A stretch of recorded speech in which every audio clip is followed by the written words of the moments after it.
أعوذ بالله من الشيطان الرجيم بسم الله الرحمن الرحيم. Lesson number 26, Surah Al-Baqarah, ayah 189 to 196. يَسْأَلُونَكَ عَنِ الْأَهِلَّةِ. They ask you, O Prophet sallallahu alaihi wasallam, about the new moons. They ask you about the new moon. يَسْأَلُونَكَ is from sa'ala, seen hamza lam, and su'al is to question. And there could be different reasons for asking a question. Sometimes it could be to get to know about something. Sometimes it is out of curiosity. Other times it is to object at another. But over here, يَسْأَلُونَكَ, they are asking you, meaning the companions are asking the Prophet ﷺ. When they asked the Prophet ﷺ, it was always related to their actions. They wanted to know about something so that they could do what was required, so that they could correct their belief. It was always a question that was relevant to their situation.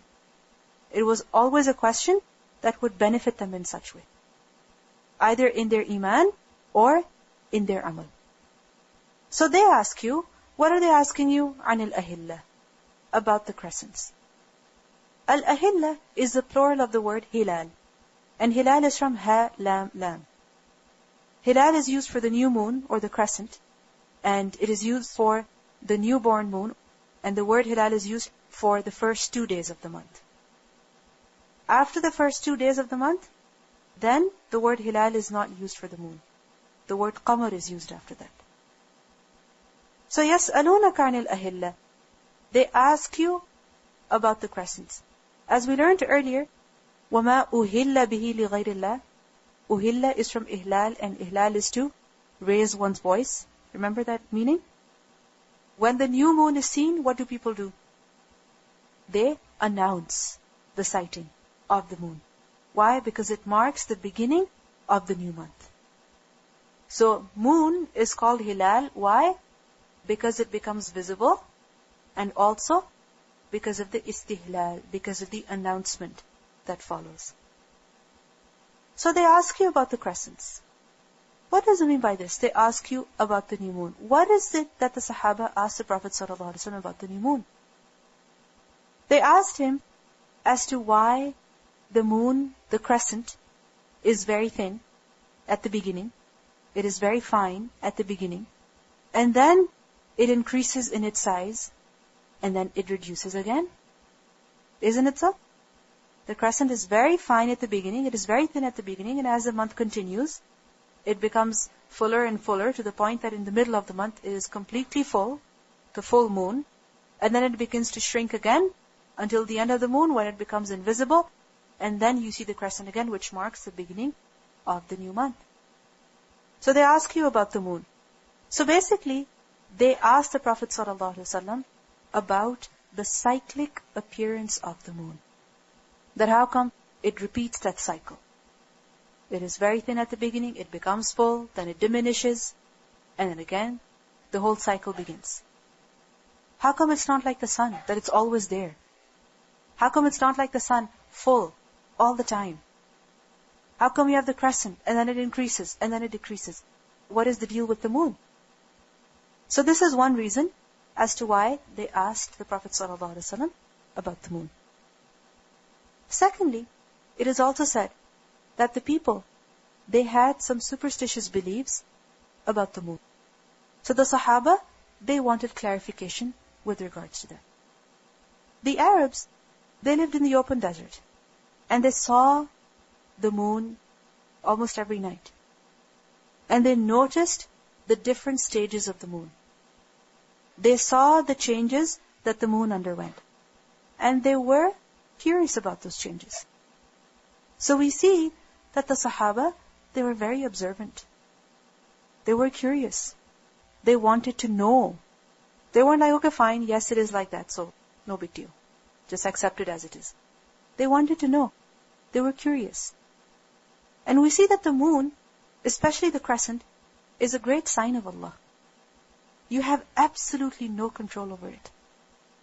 I mean, sometimes people want the month of Ramadan to begin, and the moon is not sighted. The crescent is nowhere in the sky. They try so hard. They will spend hours and hours. trying to look for the moon, but they can't find the moon. Similarly, sometimes with all that technology, you want to have a set calendar. You want to have a set calendar for the moon. It should be only 29 days, or it should only be 30 days. Life would be so much easier. But every month, you have to sight the moon in order to know if the month has begun or not. We have absolutely no control over the moon. It is completely in the control of Allah subhanahu wa ta'ala. The Prophet ﷺ was sent as a messenger to the people. And sometimes people would ask him questions that were directly related with the deen, and other times they would ask him questions that were not directly related to the deen. Apparently the moon, it doesn't seem to have any relation with the deen. If you think of it, it's just the moon. What should it have to do with my praying or with my fasting? But it does play a major role even when it comes to ibadah of the believer. So the Sahaba, they asked the Prophet ﷺ about the reality of the stages of the moon. Why is it like that? How come the moon has cyclic appearance? Qul, say. The response is given. Meaning, O Prophet ﷺ, say that here it is. What does here refer to? The ahilla, the crescents. Remember, hilal is not just the moon, it is a crescent in particular. It is the new moon. Say that here it is mawaqitu linnas. There are means to reckon time for the people. Wal hajj, and also for the purpose of hajj. Mawaqit is the plural of the word miqat. And miqat is from the root letters waw, qaf, ta. Waqt. What does waqt mean? Time. And the word miqat is understood in two ways. First of all, it is said that miqat is the tool through which time is known. It is the tool through which time is known. You see, the word is miqat. It begins with mim. What does that mean? It's a noun. So miqat is a tool through which time is known. Just as fataha means to open, and miftah is a tool through which you open. What is a miftah? A key. Okay? So miqat, a tool through which time is known. Time is determined. The date is known. Secondly, the word miqat is understood as the place of beginning something, the starting point of something. For example, you have the miqat of hajj. You have the miqat of ihram. Why? Because from that point onwards, if you intend to do hajj or umrah, you have to enter the state of ihram. So miqat also means the point or the place of beginning something, of starting something. And it's also used for meeting. It is also used for an appointment. لِمِيقَاتِنَا, for our meeting. So tell the people that the crescent, the new moon, what does it tell you? Or the moon, what does it tell you? It is a means of determining time. It is a way of determining time. It is a way of telling the date, of telling the month. Which month is it? Which day is it? Is it the beginning of the month? Is it the end of the month? So we see that the moon is described over here as a means of determining the calendar, knowing the calendar. It is a natural, universal calendar. If it was the same all year round, imagine, if the moon was full all year round, how could you know about the beginning of the month and the ending of the month, the middle of the month? Sometimes you see the full moon and you know, okay, fine, this is the middle of the month. Just as in the month of Ramadan, every day that you will be coming for Taraweeh, if you notice the moon, you must have seen it increasing in size. And now it is decreasing. So it reminds you that the month of Ramadan is now coming to an end. Do something before it ends. So the moon is a means of determining time for who? Linnasi, for the people. What does it have for the people? For all people. Not just Muslims, but also non-Muslims. So it shows that the moon guides us with regards to time, and it helps us tell the time or have a calendar so that we can observe the rituals of our deen, and we can also manage the tasks which are related to our worldly affairs. So it helps us with regards to the deen, and it also helps us with regards to our worldly affairs. So for example, with regards to deen, when it comes to certain ahkam, we have to look at the lunar calendar. The lunar calendar has to be observed. For example, when it comes to giving zakat, when do you give zakat? After an entire year. Which year?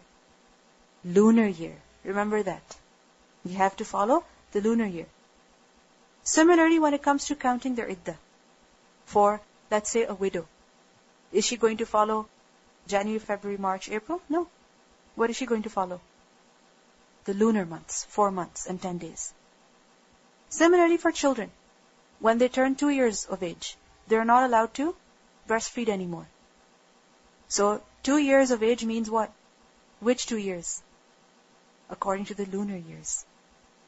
Similarly, when a child turns 10 years old, he must pray then. He must pray then. He doesn't have a choice after that. So 10 years according to what? According to the lunar years. Similarly, for the kafara, for the expiation for an accidental murder, a person has to fast for 2 months consecutively. Which 2 months? Lunar months. So we see that the moon is a means of determining time, of telling the time. Why? Because it is important for us when it comes to acts of worship. And also with regards to other worldly matters. So for example, people, they determine as to when they are supposed to sow the seeds in the land, by the beginning of the month or the ending of the month, the middle of the month. So all of these things are determined how? Through the moon. We might say, well, okay, fine, with the sun also you can determine the time. You can tell the time, you can tell the date. Why is the moon so important? If you look at it, the moon is a much more simpler way. It's much more simpler. The lunar calendar is easier than the solar calendar. How many times have you really noticed the sun rising from a different point and setting at a different point? Hardly ever. Maybe you notice in the winter, the sunlight comes from this point in my room, and in the summer there is no sunlight. You may have noticed these things, these slight differences. But the moon, because it is monthly, it changes every month. That's why the lunar calendar is easier than the solar calendar. And any person, no matter where he is, no matter how educated or uneducated he is, the lunar calendar can guide him. Even if he doesn't have anything written with him, even if he does not have any contact with another person, he can see the moon and he can tell if it's the middle of the month or if it's the end of the month. Within a few days he can tell.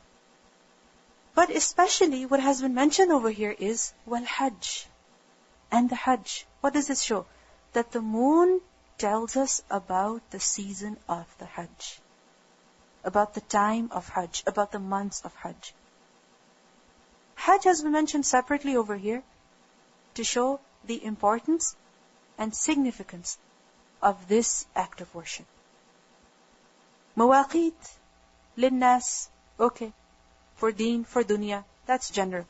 But Hajj has been mentioned specifically to show the importance and significance of this special worship. Also, Hajj has been mentioned over here because in the following verses, Hajj is mentioned. Ramadan is not mentioned over here. Why? Whereas Ramadan, the moon is so important when it comes to Ramadan. Perhaps the only time when we care about the moon is Ramadan. How come Ramadan is not mentioned over here? Because Ramadan was mentioned in the previous verses. فَمَنْ شَهِدَ مِنْكُمُ الشَّهْرَ فَلْيَصُمْهُ. So here we see that the moon has been mentioned over here, and we learned several lessons from this part of the ayah. First of all, we learn about the broad thinking, about the broad-mindedness, and the observation of the companions of the Prophet ﷺ. How they used to ponder, how they used to reflect, how they used to ask questions, how they used to seek clarification. They noticed the moon, and they asked the Prophet ﷺ. They noticed that some people had superstitions about the moon because of the cyclic appearance of the moon. With the appearance of the new moon or with the going away of the moon, people had certain superstitions in their minds, in their customs, in their traditions. So they asked the Prophet ﷺ for clarification. And we also see that they didn't just ask about matters which were regarding the deen, but they also asked about matters which were regarding their dunya. And we see over here that Allah subhanahu wa ta'ala gave the answer. But if you look at it, the answer, it may seem a bit different from the question that was asked. The question was, what is the reason, how come the moon has cyclic appearance? And what was the answer? It is mawaqit for the people. So we see that the answer is better. It doesn't just answer their question, but it gives them a benefit. وَلَيْسَ الْبِرُّ, and bir is not, piety is not, بِأَن تَأْتُوا الْبُيُوتَ, that you come to the houses, مِنْ ظُهُورِهَا, from their backs. Buyut is a plural of bayt. And bayt is from the root letters ba, ya, ta. And zuhur is a plural of zahr, from the root letters za, ha, ra. Piety, righteousness, does not lie in entering the houses from the back. What does it mean by this? Piety does not lie in entering the houses from the back. This part of the ayah is disapproving one of the practices of the pre-Islamic Arabs. The Arabs, when they would leave their houses with ihram, with the intention of performing umrah or hajj, then if they had to return to their house for some reason, for example, you leave for the airport, and you remember you had forgotten something at home. So similarly, if they had to go back home in the state of ihram, they would not enter the house through the main door. Rather, they would jump over the wall, and then they would enter the house. Why did they do that? Because they had some superstitions. They had some incorrect beliefs. Just as people had superstitions about the moon, similarly, they had incorrect beliefs or incorrect practices about hajj and ihram. They would think that once they had the ihram on, there was supposed to be nothing between them and the sky. That's what they used to think. That nothing could come between them and between the sky. And if something came in between them and the sky, that's it. Their ihram would become nullified. So that's what they used to think. Now, obviously, if they would enter through the main door, what would happen? The door frame, or the rest of the wall, would be between them and the sky. So they thought if they entered through the door, it would nullify their ihram. But they had to find a solution to that. So in order to enter the house, they would come from the back and they would jump over the wall. So this is what they used to do. And they used to consider this act as an act of worship, as an act of righteousness. But it had absolutely no basis. It had no evidence whatsoever. They put themselves in difficulty, jumping over the wall while wearing the ihram. I mean, I'm sure it was very difficult. And they consider this as an act of piety. What does Allah say? This is not an act of piety. Piety does not lie in fabricating things, in having incorrect beliefs, in complicating your deen. Deen is easy. Keep it simple. Piety is not making your deen difficult for yourselves. وَلَكِنَّ الْبِرَّ, but true piety is in who? Is in the one who مَنِ اتَّقَى, the one who fears Allah. What is taqwa? The fear that leads you to obeying Allah. And it takes you away from disobeying Allah. So the true piety is in the one who fears Allah. How? Because He is the one who will not disobey Allah.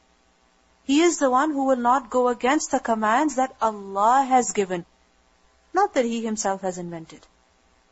So where is taqwa? In the heart. وَأْتُوا الْبُيُوتَ, and enter your houses from where? مِنْ أَبْوَابِهَا, from its doors. Enter the house through the proper door. Don't make the situation difficult for yourself. This part of the ayah, or وَأْتُوا الْبُيُوتَ مِنْ أَبْوَابِهَا, this is understood in another way as well. How? There's an Arabic proverb, there's an Arabic expression, which is أَتَى الْبَيْتَ مِنْ بَابِهِ. So and so, he entered the house from the door. This is the literal meaning of this أَتَى الْبَيْتَ مِنْ بَابِهِ. And this is an expression. And what it means is that so and so did the action properly. So and so did the right thing with the right approach. He did something as he should have done it. He entered the house through the door. He didn't jump over the wall. What does that mean? He entered the house as he should have entered the house, with the right approach, in the right manner. So, أَتَى الْبَيْتَ مِنْ بَابِهِ means to do something in the proper way, to adopt the correct manner. And when you adopt the correct way in doing something, then obviously the result is also good. Now just imagine, you have to get into the car to drive the car. Are you going to enter the car from the passenger seat? Or from the back door? No. What are you going to do? What are you going to do? You're going to enter the car from the driver's door, right? You're going to open that door and enter from there. And if you open up the back door and then go inside and then climb towards the front, are you going to make life difficult for yourself? Yes, you are. So similarly, when there is no such restriction in the deen, and if you invent concepts in your religion, what are you doing? You're complicating the religion for yourself. Remember, innovations, incorrect practices, they make the deen difficult. They make the deen unrealistic. And when we keep the deen as it is, then it's easy. Deen is yusr. We learned earlier, يُرِيدُ اللَّهُ بِكُمُ الْيُسْرَ وَلَا يُرِيدُ بِكُمُ الْعُسْرَ. So be clear and straightforward. Do things the right way. Do things the way that they have been prescribed. Don't invent your own things.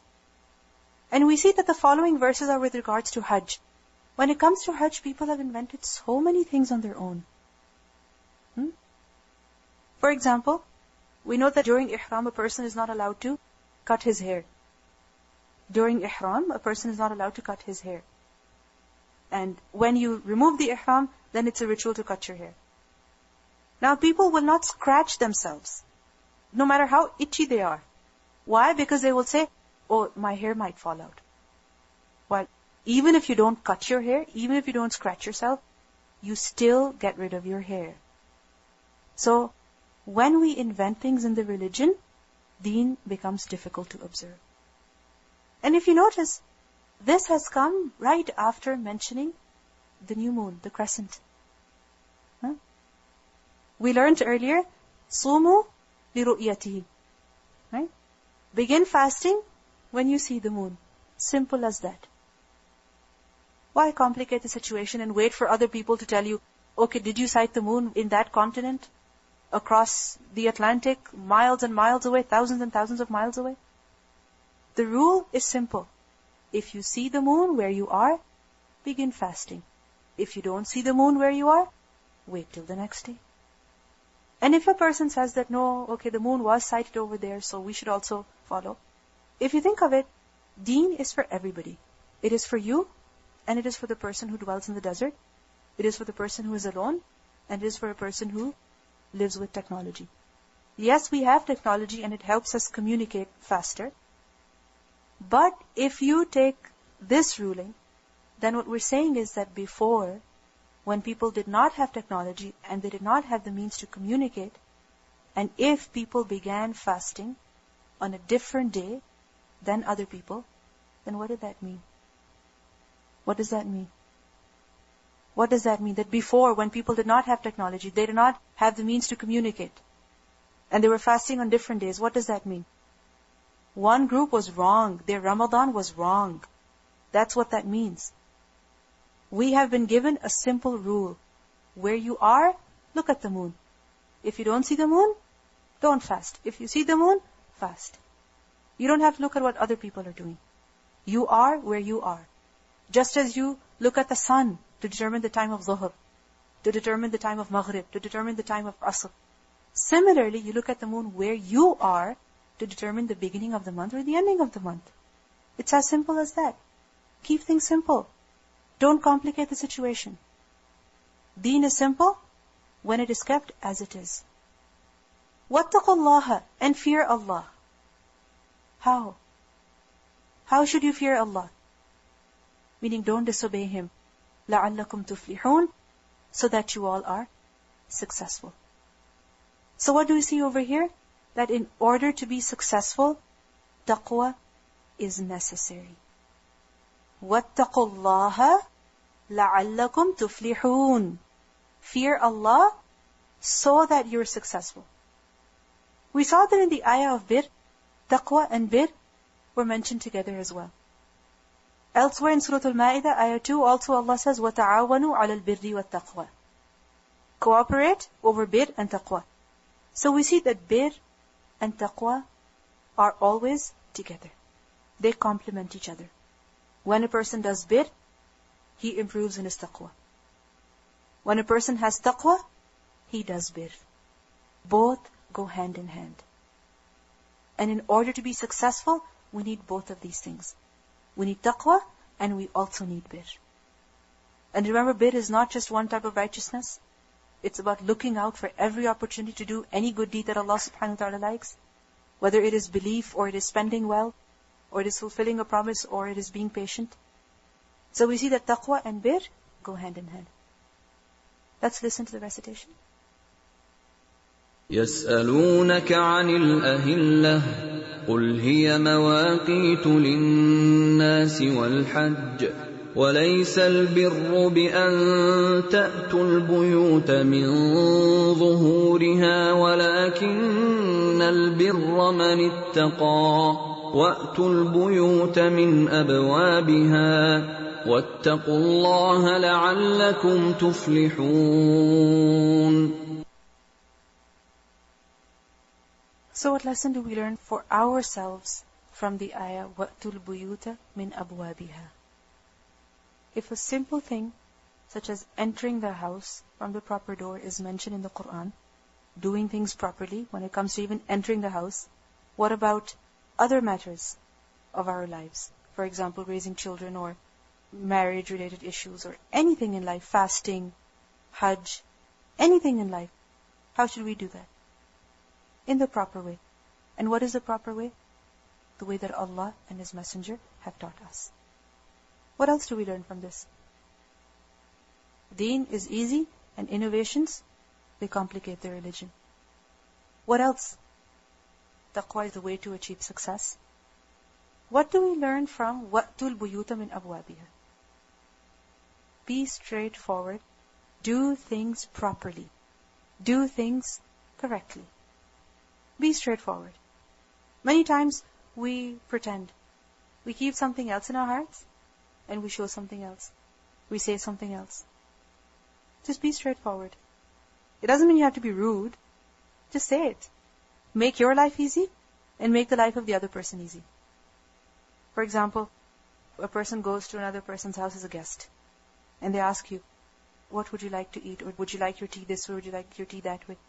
Like, no, however you want. It's okay. However you want. It's okay. However you want. And just tell them how you like it. Make your life easy. You will get tea as you like. And they will be satisfied as well. So do things properly. Be straightforward. Make your life easy. And make the life of other people easy.